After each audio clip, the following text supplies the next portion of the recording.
Mga kasipi, good morning sa inyong lahat. Nandito pala ako ngayon sa may Hindagan, St. Bernard, Southern Leyte. So ngayon, at ako ay aakyat sa taas at panoorin natin yung falls. So ito mga kasipi, kung nakita nyo, so ito na yung ano niya, yung falls ng Hindagan Falls. So mayroon pa doon si Babaw.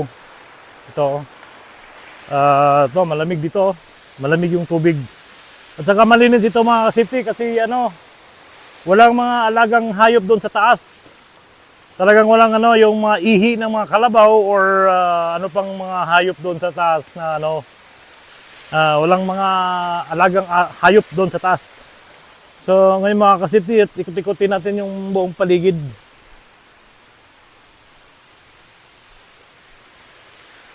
So yun, nakita nyo. Napakaganda yung falls dito. Talagang malinis yung falls.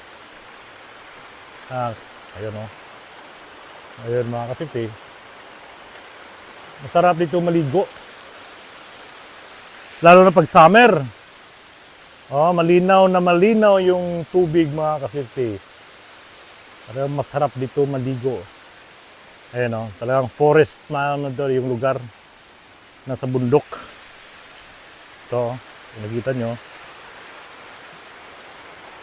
Ayan, maganda yung pagka design ng architect dito. Yung talagang continuous yung tubig. Walang nag-stagnant ng tubig. Yung halimbawa pag may naliligo, tuloy-tuloy yung yung alam niyo na. So doon babagsak doon sa pinakababa, yung pinakailog, yung sapa. Okay mga katipi, akit tayo ulit sa taas.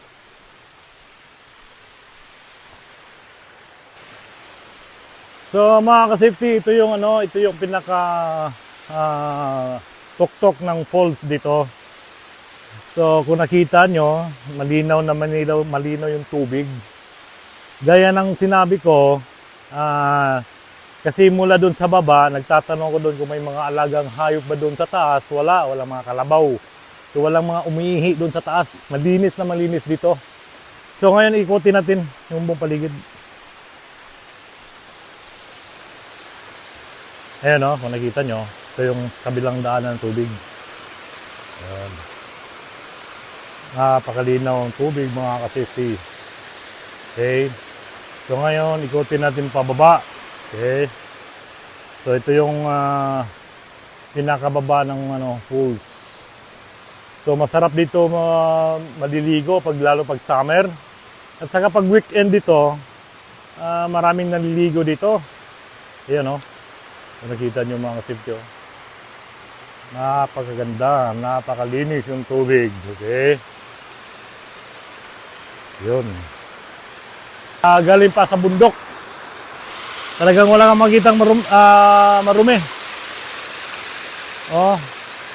Yung lumulutan lang yung mga dahon ng kahoy, yung nalalaglag, galing doon sa taas. So, malinis. Talagang malinis. Kung pwede lang inumin ito, iinom sana ako. Kaso lang, papaalam muna tayo kung pwede inumin. Kung saan sulok mo kayo dito sa Pilipinas, kung mahilig kayo mag-adventure, pasyalan nyo dito yung yung Hindagan Falls dito sa may St. Bernard, Southern Leyte. So hindi lang dito sa Hindagan, maraming magagandang falls dito sa Southern Leyte at saka mga shrine, maraming magaganda. So ngayon mga safety, kita-kits tayo uli at ako ay bababa na. Okay.